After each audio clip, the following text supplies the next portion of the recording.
우리 옆에 있는 분들 인사하겠습니다. 사랑합니다. 축복합니다. 잘 오셨습니다. 오늘도 잘 오셨습니다. 한 주간 또 여러 가지 지치고 힘든 상황 가운데서도 또 예배의 자리를 지키러 나오신 여러분들을 주님의 이름으로 사랑하고 또 환영합니다.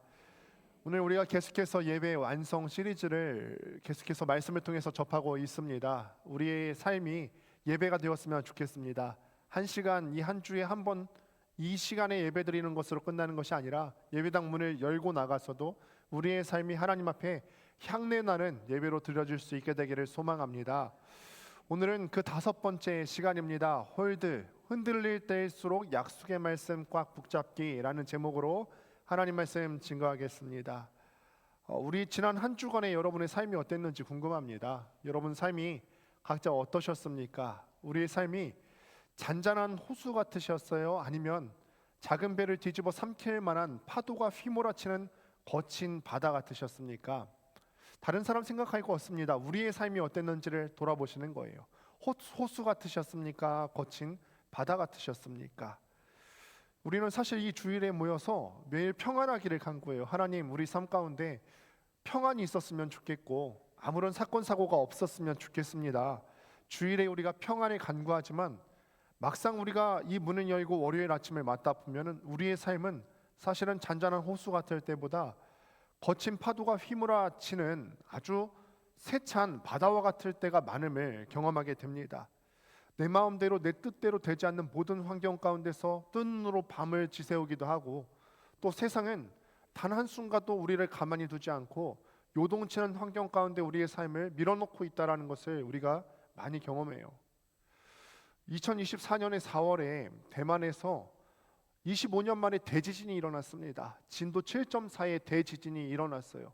수많은 건물들이 다 붕괴됐고요, 도로들이 완전히 다 부서지는 그런 처참한 환경이 전 세계에 생중계가 됐어요. 그러자 많은 사람들이 이 대지진 가운데서 한 군데에 시선이 꽂히기 시작하는데, 뭐에 꽂히기 시작했냐면 타이베이 101이라고 하는 타이베이에서 101층이나 되는 초고층 건물이 있습니다. 그런데 많은 사람들이 이 대지진이 났을 때 타이베이 101이 과연 안전할 것인가, 여기에 대해서 이목이 집중되기 시작한 거예요. 어땠을까요? 다른 건물들은 다 와장창 무너지고 삽시간에 아수라장이 되는데, 놀랍게도요, 이 타이베이 101 101층이라 되는 초고층 건물은 창문 하나 깨지지 않았다라는 사실입니다. 어떻게 그런 일이 일어날 수 있었을까요? 101층이나 되는 이 초고층 건물, 어떻게 보면 상식적으로 생각해 봤을 때 지진이 났을 때 가장 먼저 무너지기 쉬운 것들이 바로 초고층 건물일 텐데, 어떻게 이 타이베이 101이라고 하는 건물은 무너지지 않을 수 있었을까? 건축학자들은 이 건물의 87층에서 92층 사이에 있는 거대한 쇠 구슬에 주목합니다. 이게 타이베이 101의 사진입니다. 그리고 또 한 장 넘어가다 보면은 87층에서 92층 사이에는 이 쇠 구슬이 있게 되는데, 이게 660톤에 달합니다. 그런데 이 구슬이 하는 역할 때문에 타이베이 101이라고 하는 초고층 건물이 강진에도 무너지지 않을 수 있었다는 거예요. 지진이나 강풍이 일어났을 때 타이베이 101이라고 하는 건물이 예를 들어 산 쪽으로 쏠리면 이 660톤의 쇠구슬이 반대쪽으로 움직여서 건물의 중심을 잡아줬다는 것입니다. 여러분 한번 생각해 보십시오. 이 101층이나 되는 초고층 건물이 흔들리지 않았던 거 아니에요. 흔들렸어요. 다른 건물들이 흔들렸던 것과 같이 이 건물도 강진이 일어났을 때 흔들렸습니다. 그러나 그 극심한 흔들림 속에서도 결코 무너지지 않을 수 있도록 중심을 꽉 잡아주는 확실한 강철추가 있었기 때문에 이 101층이나 되는 건물이 무너지지 않고 굳건히 버티고 있을 수 있었다라는 것입니다. 그런데 가만히 생각해 보시면 우리의 인생도 그렇습니다. 우리의 인생이라고 해서, 예수 믿는 사람의 인생이라고 해서 고난의 바람이 우리만 비껴가지 않습니다. 예수 믿는 사람이라고 해서 어떤 경제적인 어려움이 우리만 비껴가지 않습니다. 그리스도인이라고 해서 어떤 건강의 문제가 우리만 비껴가지 않는다라고요. 우리도 똑같이 눈물을 흘릴 때가 있고 아픔을 당할 때가 있습니다. 흔들리지 않는 온실 같은 인생이요, 이 땅에 없습니다. 흔들리지 않는 온실 같은 인생, 그리스도인이라 할지라도 우리가 그런 인생을 꿈꾸기는 매우 어렵습니다. 오늘 본문의 편지를 받아들고 있는 1세기의 히브리서, 이 편지를 받아보고 있는 그리스도인들도 마찬가지예요. 로마 제국의 압제가 얼마나 심했는지 제가 여러 번 말씀드리지 않았습니까? 예수 믿는다는 사실 하나 때문에 집에서 쫓겨나고 집을 뺏기고 재산을 다 몰수당하고 심지어는 맹수의 밥이 되는 콜로세움의 형장의 이슬로 사라지는 그런 잔혹한 일들이 이 시기 가운데 일어났습니다. 자기의 가장 사랑했던 가족들이 목숨을 잃는 경우들을 허다하게 보고 있었던 시대라는 거예요. 그들의 삶은 그야말로 뿌리채 흔들리고 있었습니다. 그러니 너무 두렵고 지친 나머지 그들의 마음 가운데는 여러 가지 흔들림이 있었겠죠. 야, 내가 이렇게 힘들고 어려운 가운데서도 이 믿음을 끝까지 지켜야 되나? 내가 예전에 믿었던 유대교로 돌아가기만 하면은 그 무리들이 나를 보호해 줄 수 있었을 텐데, 그런 배교의 마음들이 턱끝까지 차오르지 않았겠습니까? 바로 이 흔들리는 성도들을 향하여서, 그리고 오늘 이 시간에 또 흔들리는 바닥 가운데 살다 온 여러분들을 향하여서 이 히브리서 기자가 당당하게 선포하고 있는 것입니다. 열정으로 선포하는 거예요.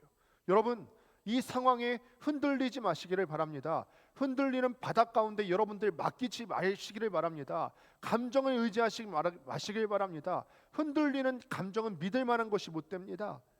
영원히 흔들리지 않는 단 하나의 진리, 하나님의 약속을 꽉 붙잡으십시오. 오늘 히브리서 기자가 우리에게 말씀하고 있는 것입니다. 그래서 오늘 선포되는 이 말씀이 삶에 지쳐서 이리저리 흔들리고 있는 여러분들에게 믿음의 닻을 굳게 내릴 수 있는 그런 능력의 말씀으로 선포될 수 있게 되기를 간절히 소망합니다. 히브리서 기자는 두려움에 사시나무 떨듯이 떨고 있는 이 초대교회 그리스도인들에게 그들이 너무나 잘 알고 있고요, 너무나 존경하고 있는 믿음의 조상이었던 한 인물을 소개하고 있습니다. 바로 아브라함의 이야기입니다.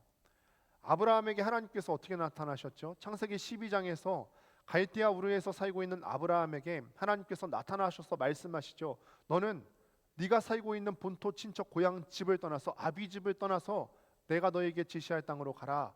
거기서 내가 너에게 놀라운 축복을 주겠다. 엄청난 축복의 말씀을 하십니다.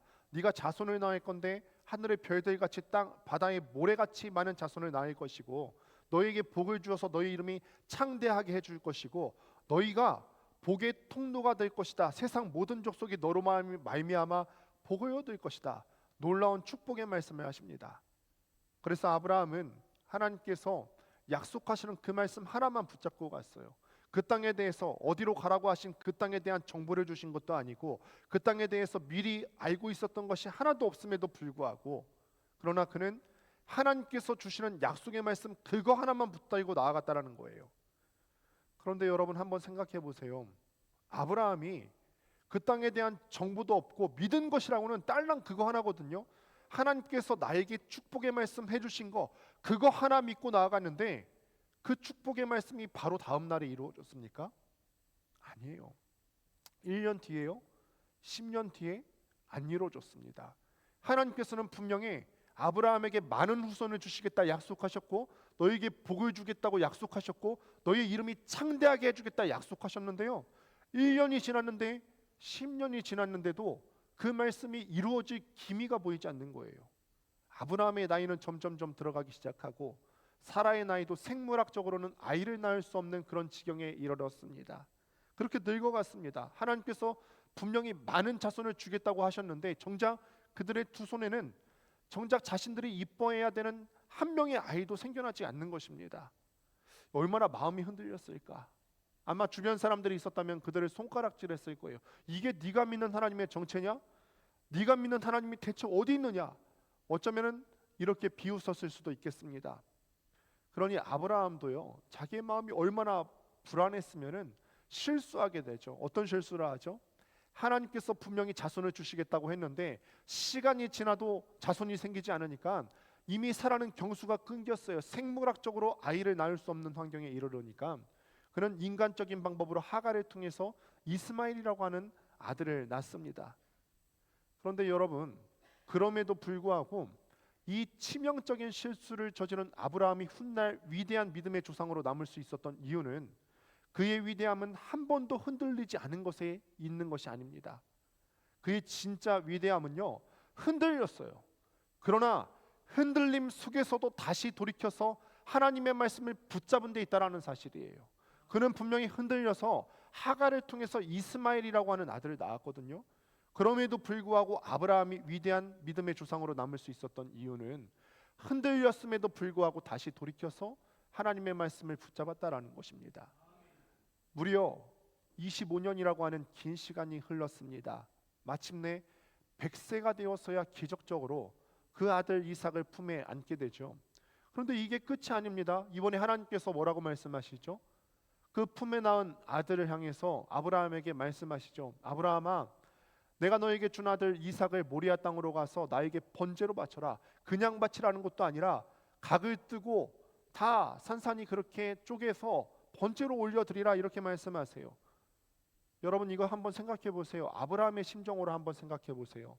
아들을 그냥 바치라는 그런 차원이 아니에요. 이 아들이 어떤 아들이에요? 피눈물 흘려가는 기다림 끝에 25년이나 되는 그 오랜 시간 끝에 얻은 하나님의 약속 그 자체잖아요. 그 하나님의 약속 주실 때는 언제고 이제 와서 다시 받아가신다는 말이에요. 우리의 상식으로는 도저히 납득할 수도 없고 인생의 기반이 통째로 무너져 내리는 그런 아픔이 아브라함에게 찾아왔을 겁니다. 그러나 우리가 다 알다시피 아브라함이 어떻게 반응하죠? 그 말씀이 떨어지고 나서 다음날 일찍이 일어나서 그 종들과 함께 이삭을 제물로 바치러 모리아 땅으로 향하게 되죠. 묵묵히 산으로 올라가서 칼을 들어서 눈에 넣어도 아프지 않을 만한 그 이삭을 향해서 내리 찍으려고 할 때 그제서야 하나님께서 다급하게 아브라함을 말리십니다. 아브라함아, 아브라함아, 내가 이제 알겠다. 네가 네 아들 독자 이삭까지도 나에게 아끼지 않고 바치려는 줄을 내가 이제 알겠다. 나를 향한 너의 마음을 이제야 내가 알겠다. 네가 이제야 하나님을 경외하는 줄을 아노라. 이렇게 말씀하셨어요. 오늘 본문 15절 말씀은 이 장엄하고도 눈물겨운 아브라함의 생애를 단 한 줄로 이렇게 요약합니다. 같이 한번 읽어보겠습니다. 시작. 그가 이같이 오래 참아 약속을 받았느니라. 아멘. 아브라함이 이렇게 오래 참아서 하나님의 약속을 거머쥐었다라는 것입니다. 사랑하는 성도 여러분, 우리가 하나님의 약속을 굳게 붙잡는다, 홀딩한다라고 하는 것은 단순히 예배당에 우리가 앉아서 감정적으로 믿습니다, 두 주먹 불끈 쥐고 한 번 외치고 끝나는 그런 감정적인 태도가 아니라라고 하는 것입니다. 약속을 붙잡는다는 것의 구체적인 삶의 태도는 바로 인내예요. 인내라는 것은 어떤 감정이죠?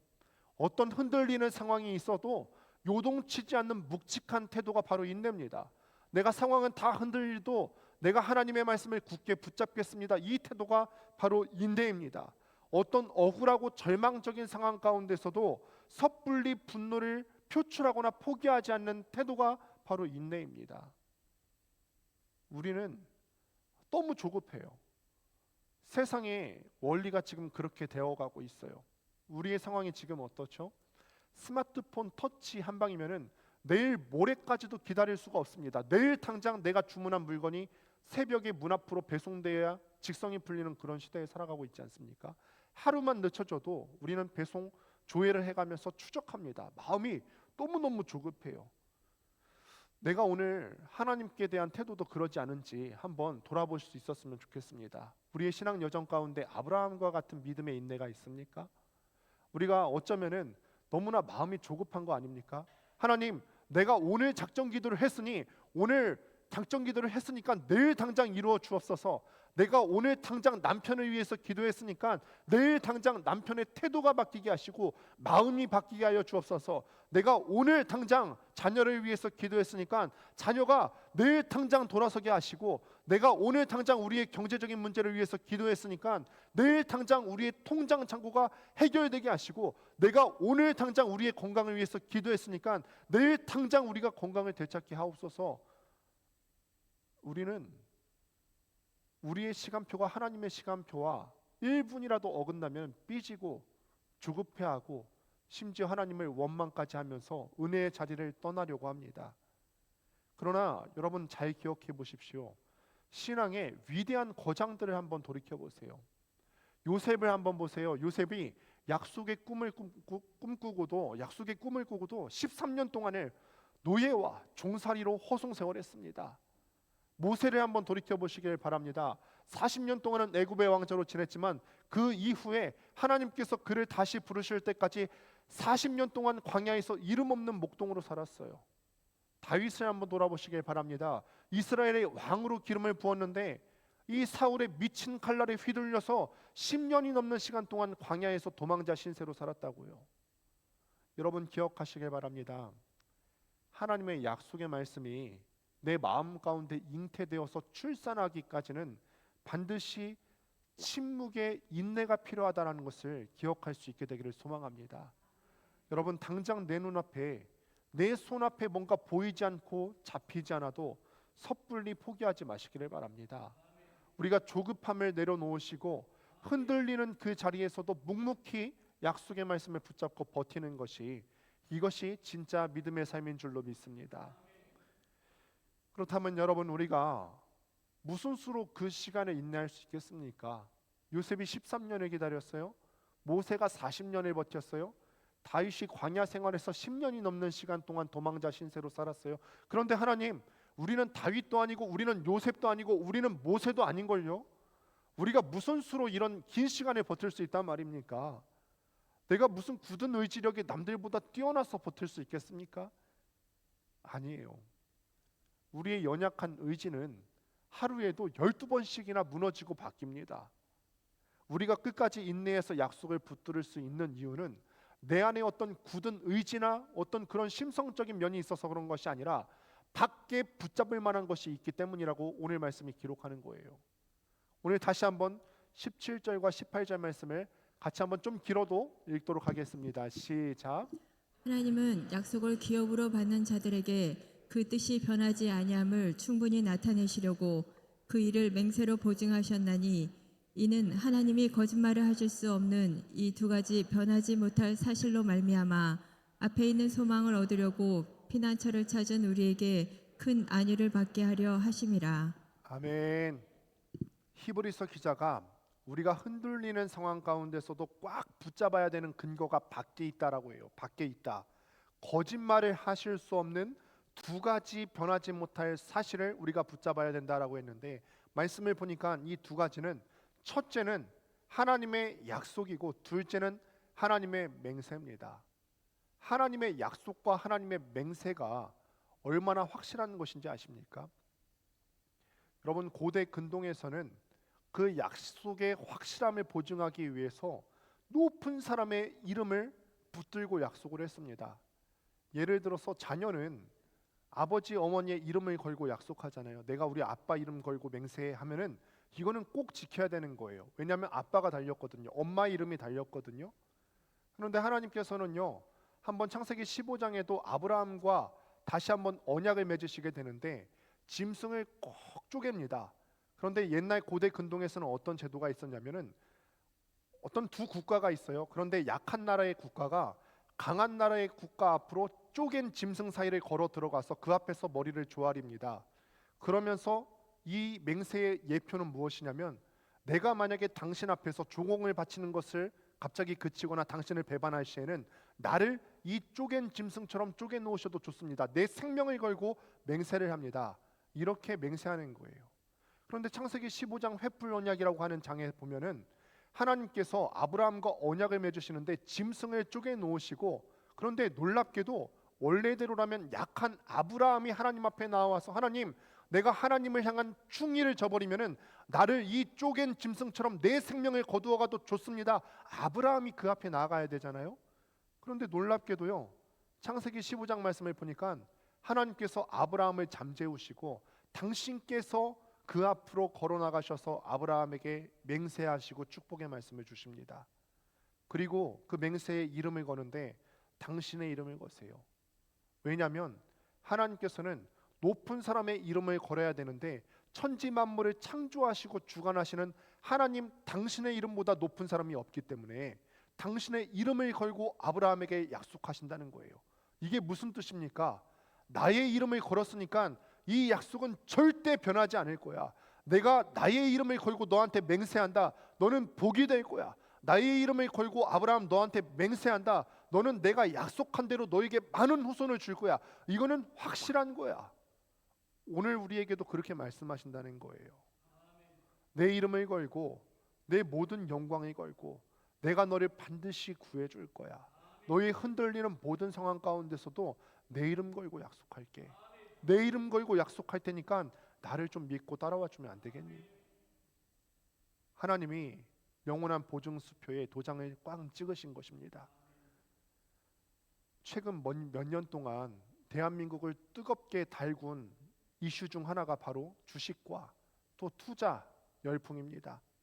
제가 얼마 전에도 뉴스를 봤어요. 어떤 이불 회사 사장님인데 이불 팔아서 판 돈 100몇 억을 작년 말에 다 SK 하이닉스 주식에 올인을 했다고 합니다. 지금 그게 100몇 억을 투자했는데 400억이 됐대요. 근데 주식 하시는 분들은 늘 그런 얘기를 들었어요. 빨간 화살표, 파란 화살표에 눈길이 간대요. 빨간 화살표는 주식이 올랐다는 뜻이고 파란 화살표는 주식이 떨어졌다는 뜻이에요. 하루에도 수없이 이 주식 차트가 변동이 됩니다. 빨간불이 펴지면은 주식 투자하는 사람들은 여기에 꽂혀갖고 어쩔 줄 몰라 한대요. 빨간불이 돼서 올라가면은 야 마치 당장이라도 부자가 되는 것처럼 기뻐하고, 파란불이 돼서 이게 떨어지기라도 하면은 당장이라도 망할 것처럼 내 가슴이 뜁니다. 슬퍼합니다. 그런데 어떤 주식 고수가 이런 얘기를 하는 걸 들어본 적이 있어요.